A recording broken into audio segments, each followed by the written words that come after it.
Hey everyone, and welcome to yet another, actually one of the last episodes of this season of 20 Somethings TV. I'm joined here with my lovely team of people, Jake, Brendan, Alondra, and Elvis. Thank you to each and every one of you for being here every single week. We hope everyone watching enjoyed that brand new intro. I chuckled a few times. You guys are clever and creative, I must say. All right, let's get this started. We've got some topics to talk about tonight, and they're not all depressing like what we usually do. We're going to mix it up a bit. To start off, I don't know about you, but sometimes I go outside at night, I stare at the sky, and I go, hey, look, there's a star. And I must say, someone else did that too. Actually, it was an astrologist. They looked up and they said, hey, look, there's something we haven't seen before. So let's talk about that discovery of a new planet. Who's got something to share about? I absolutely love this news. I am all about space, all about innovation, all about going beyond our solar system. I'm so happy that NASA found a new planet, more habitable zones, more measures for humans to take on. I love the sound of it. Keep it going. We are shifting, we are changing, and we are evolving every day. Let's go. Did you know that astrologers actually look at zodiac signs and astronomers actually look at the sky? And I don't know much about either of those, but I totally used the wrong one. So I just want to clarify that real quick. Who else has something to share about this? I think it's really interesting how they can just look and measure distances by light years, and they have all this technology, telescopes. There's a telescope, I think is named TESS, that is specifically used, like it's the hunting telescope for new planets. And it's just interesting that they're able to do such things with technology nowadays. Our universe is just never ending, so they're always going to find something. It's just a matter of like how long does it take to find that something, like, this new planet that they're saying that they possibly found. Even though they don't have so much information about it, they're already saying that it's like iron rich, and it's different from all the other planets that we know about so far. And then there's me. I've been staring at the sky for the past 21, almost 22 years, looking for one of the dippers, whether it be big or little, and I still can't find it. But whatever. It is interesting though, and something that I think is kind of cool. This is totally a side note, but where I live, and probably some of you too, like we look up at the sky, we see the stars. That's normal. But there's a lot of places where there's a lot more light pollution. Like Jenna, my girlfriend, she lives in New York. She looks at the sky, and it's like she never sees it. So when she's here at URI, she's constantly staring up, thinking it's the coolest thing ever. We are pretty lucky where we live. That's a picture of something. It looks like a satellite, maybe. That's the hunting telescope, the planet hunting telescope. Do you know any more about that, Alondra? I know nothing. No, that's as far as I know. That somebody was smart enough to create a planet hunting telescope, whatever that would be. And now they're going on a hunt for new planets. I think that's something that like us humans are so eager to do, and is being able to like go to a different planet. Because I know that's something that they've been trying to work on. Like they've sent robots to Mars and things like that. We've seen all these movies being brought out with their crazy ideas of other planets being having like their own populations, and then like just coming across Earth and all that kind of stuff, and then planets mixing with each other. Whoever is creating these movies maybe knows something that we don't know, and maybe it's part of like this hunting of planets team that they have going on. So I have a question for each and every one of you. Quick yes or no. If you were given all the money in the world, would you take a trip into outer space? I know personally, absolutely not. I'd be too afraid. I'll do it for free. I'll do it for free. Interesting. I'll You literally just do want to it go to for free. space. Yes, I'll do it for free. That's you don't awesome. need to pay me. I will pay you to blast me off of this earth. Literally. All right, everyone else, tell me. I know it's without return. Sorry, Jake. No, it's okay. I know it's supposed to be yes or no, but I think that depends. If we were just kind of going up and just like for a few hours and coming back down, I'd do it. If I were going up and then like never coming back, like to like inhabit a new planet, no, I wouldn't do that. Exactly. Brendan, where are you? Let's hear from you. For sure. I definitely would like to hang out with Jeff Bezos and all those billionaires for Alondra, you going up? old days. Maybe if I make it to 100 years old, then I will. Yeah, honestly, I don't think you could shoot me up there when I was 100 either. I don't know. And I don't mind like flying. I want to go in a helicopter. I want to go skydiving, but I don't know. Out of space, it seems like too much uncertainty up there. But hey, maybe if Elvis goes, I'll go with him. I trust him. He seems pretty trustworthy. Hey, are you gonna jump out of a plane with me too? I already did that That one. I would do. I would love to go skydiving. I would do that too. That's on my bucket list. I would love to do that. Just I'd like to land safely. Could I find someone needs to help me find the Big Dipper. But listen, while we're talking about things being sky high, whether it be rockets or stars, dippers, sky high gas prices. Have you looked at those things lately? My God. Ever since there's a gas station up the street and I drive by it every single day, it has been going up consistently, I would say at least since like last May. Finally, the other day, I drove by and I looked at that Cumbie sign and I said, would you look at that? It went from $3.49 to $3.47 without Cumberland Farms Smart Pay. But the gas prices are going down 2 whole cents in Massachusetts and Rhode Island. I know there's not too much to talk about with this, but I want to ask you if these gas prices have affected you at all, how have they affected your travel or your daily living? Yeah, I'm not going to go visit you on a date. I'm gonna stay the night. I'm not wasting gas. That's literally how I've been. I've been scared to drive. I've been like at home stationary. Like I don't care. Gas prices is too high. Yeah, I was saying the other day that I feel like teachers for commuting students should give us extra credit just for showing up because these gas prices are crazy. And I have to fill up my tank with like $100 just for 5 days commuting back and forth. It's interesting because I try to get gas when I go home. I live in kind of like on the Rhode Island Mass border, but I'll cross the line into Seekonk, Massachusetts, and the gas is so much significantly cheaper there. But then on the other end of the aspect, I went to Mohegan Sun for my Krispy Kreme donuts a couple of weeks ago. I think I talked about this, and the gas price is going into Connecticut well over $4, and that's not even just near the casinos. So we're kind of like in the middle, but it's very refreshing to hear that it's finally going down. It has been stopping people from traveling for sure. Anyone else? I drive my mom's SUV, and she gave me it, but I have to like fill it up like $80, and I hate it so much. And I totally agree. Like, it's absurd. I drive a Jeep Grand Cherokee, so if I don't fill it up with like $1 billion of gas every 5 seconds, it just won't run. So my girlfriend lives about an hour and 10 minutes away from here when she's at school in Dartmouth. So that's basically like every other week, and she doesn't have a car because her car is so old it can't make that long of a commute. So I'll have to drive in. So sometimes if she comes to me, I have to drive an hour to get her, an hour back, an hour to drive her home, then an hour to drive myself home sometimes. And it's quite a lot, especially when like the cheapest gas is like in Warwick. So like I'll go to Warwick to fill up my tank on my way through Providence all the way to Dartmouth. It's bad.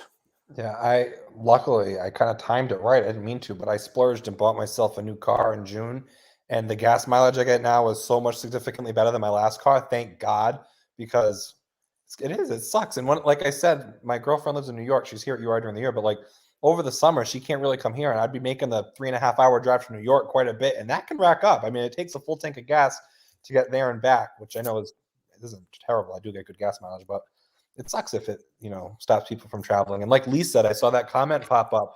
It's cheaper for her to fly than to drive. That's crazy. We've gotten to that point. I mean, hopefully we start going in the right direction. But any other comments on the gas prices before I go on to our next topic, folks? No, I think we're just going to have to start switching to electric vehicles. That is definitely in the works. I know there's a lot of car companies saying they're going to be all electric by, 20 whatever, but who knows if we'll ever see that. I don't know. A lot unfolding. I'm very intrigued. Next topic. Your instinct is people want to grin. It's not funny. This is serious. It's just very odd. This is Kim Taylor, a retired nurse, a volunteer for 14 months at a care farm in Bolton, Mass. It's where they have therapy animals, and unfortunately, she She got rammed to death by sheep, therapy sheep to be precise. It's a little odd, a little far-fetched, but it's pretty tragic. And if you guys don't mind, before we start discussing this, I have a sheep expert with me. One of my roommates, her name is Annie. Annie works on a farm, and she's here to talk a little bit more about the specific sheep and what the sheep will be. So I'm going to just literally hand you to her. Hello, everyone. I don't know quite what I'm saying about sheep here, but yeah, I work at a petting zoo in Massachusetts, not the same one, over the summer. And sheep are genuinely very, very nice animals. They're kind of annoying.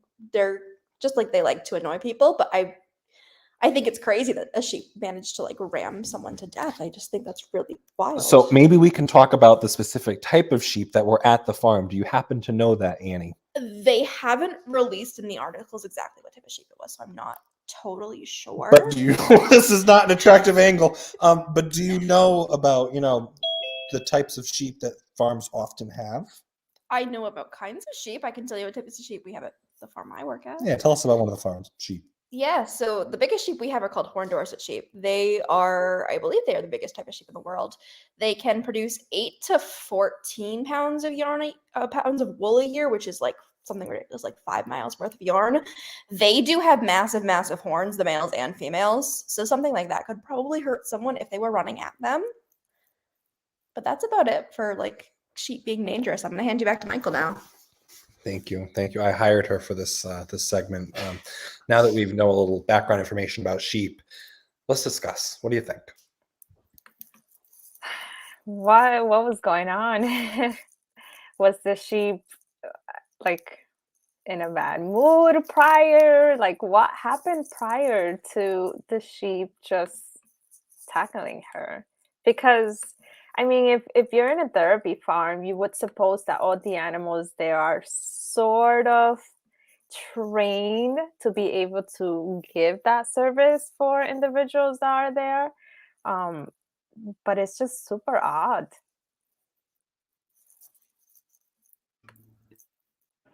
I agree.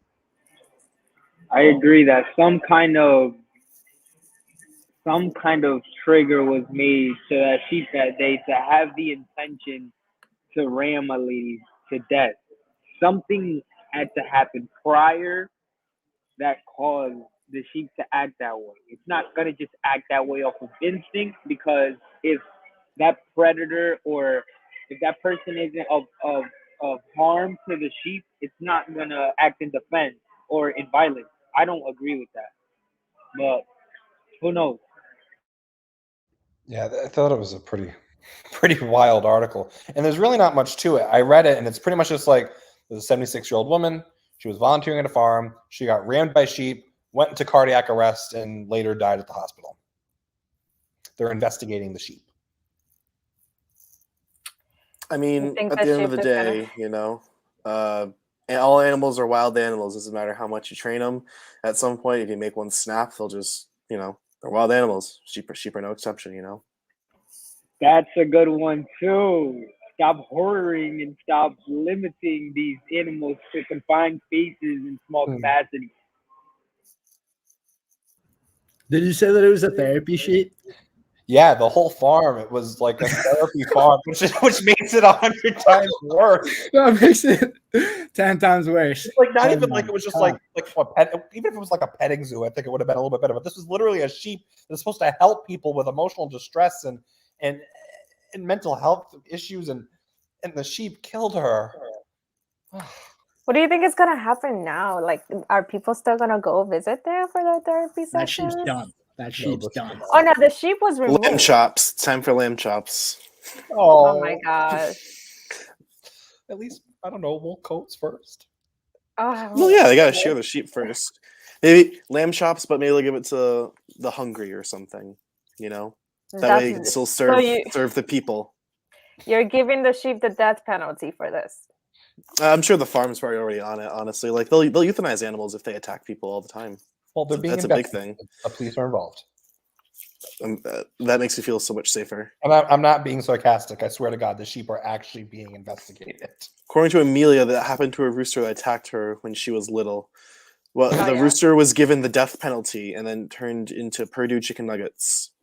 Oh God. Yeah, I'm not gonna lie. Back in my country, it's super fun to run away from the roosters and the Yeah. chickens. Like they just let them loose on us. We be running away. Like Yeah. we just I be hear having that fun. chickens are very brutal, but because of their size, people underestimate them, and then they'll just like go at you like there's no I tomorrow. went They're when I was in mighty. Jamaica.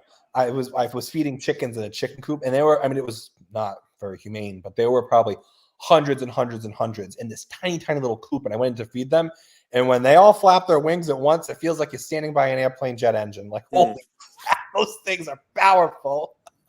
Do you remember that chimp that like ripped off that woman's face? Yes, I And remember they that. like shot that thing right. I on don't sight. remember like it happening in real time, but I remember like seeing about it, obviously, because like who isn't going to talk about that? My old roommate's horse stomped on a duckling, and there was no further investigation. That is unacceptable.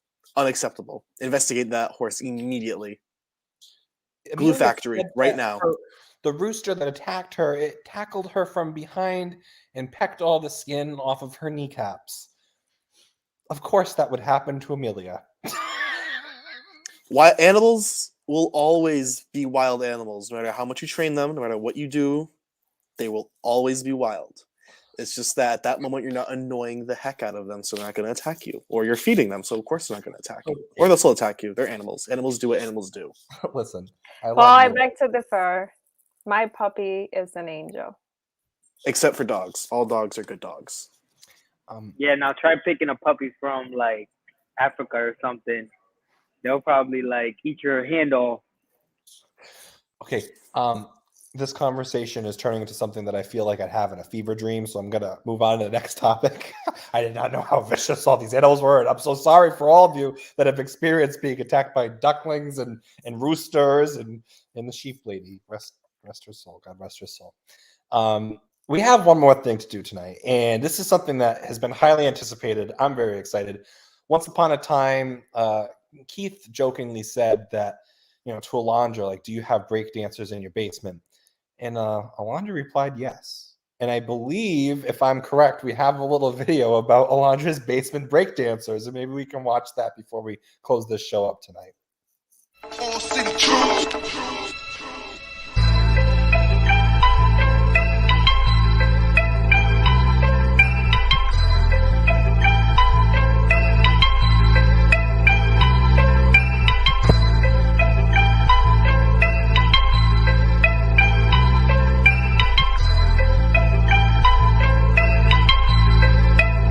All city troops. No doubt, baby. All city troops. Ready, flip shit, coming through with the crew.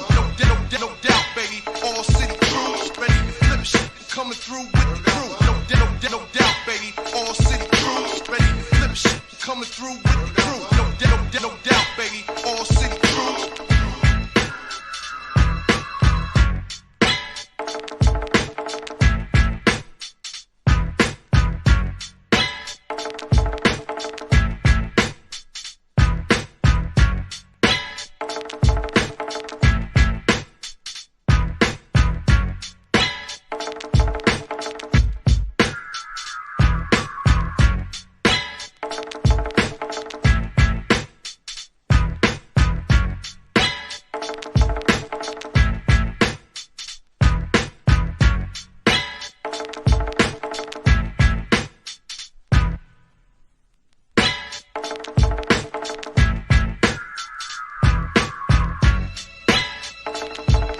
Ready, flip shit, coming through with the crew. No doubt, baby. All city troops. Don't get it wrong. Coming through with the crew. No doubt, baby. All city troops. Ready, flip shit, coming through with the crew. No doubt, baby. All city troops. Don't get it wrong. All city troops.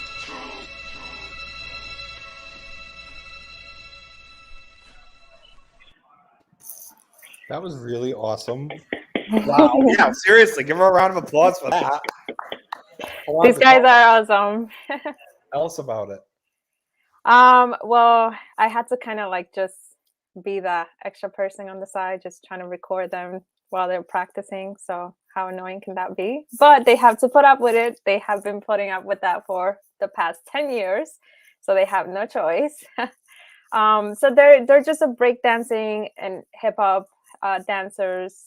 You have pop lockers and all styles and breaking b-boys from like a variety of age range too. They've been doing this for like 14 years now. They practice a lot, and then they go into competitions and what they call battles. They battle against other crews and other b-boys and b-girls, and that's pretty much kind of what they do. They travel a lot to different places, different countries, and different states, and it's just a really, really, really fun environment to be in. Even though I'm not a dancer by all means, but I would gladly go to these events and spend hours and hours there and just watch. That's such cool talent. That is so talented of all of them. I don't know. That's amazing. It's one of those things that you watch and like I think about myself doing that. I'm like, absolutely not. You couldn't teach me how to do that. To be like, that's so fascinating. I really liked watching that. I'm sure everyone else felt the same way. Even though Elvis is yawning, he enjoyed the video, I'm sure. Oh yeah, I definitely enjoyed this video. Good choice of music, good choice of editing, and I remember growing up watching Step Up and just being so inspired to get up and dance and groove on. I just love it. Yeah, that's definitely what that makes you want to do. But if you give it a try, good luck. It's super hard. It's hard. I was able to practice a little bit and get one move, which I'm never going to show. But it's super hard. Go find the next season to have a segment where Michael learns how to break dance. Ooh, sure. Can I come to your basement? You definitely can. You just have to, prepare yourself. That's awesome, though. I would love to observe that. I think that is so fascinating. That's really impressive. I have one more question. I know we're kind of going long here, but how did they all start? How did they come together? Like, what was how did it start? It started, so my husband and his cousin. So it with my husband, it all started with a videotape that was handed to him by his uncle. And I think it was one of those breaking movies from back in the day. And he's gonna kill me because I can't remember the name. But it started like that for him, and then from there on he was just super interested in breaking, and alongside with his cousin they just created this crew which is called the All City Rockers. And it just mainly consists of like their close friends and like more of their cousins. So like they just started to practice with each other for fun, and then the majority of them still do it to this day because they really fell in love with what it is breaking. That's awesome. That is really cool, especially something that brings people together. I mean, sounds like it's pretty family oriented, and then getting to go compete with each other, and you're there to support them and watch. That's really neat. Thank you so much for sharing. Can we? Yeah. I sound like a teacher when I say this, but like one more round of applause for Alondra's video, maybe. Thank you. And honestly, I think that's a fantastic way to end the show because this group tends to like to end on death. And granted, we did talk about death, but you know what? That is a feel-good story. That is some good news, some pure talent, and I think that's a fantastic way to wrap up our last episode of the season for our group. So, with that being said, Jake, Brendan, Alondra, and Elvis, it's been a pleasure all semester. This has been fantastic. I hope you guys enjoyed it as much as I did, and I think the people liked it too.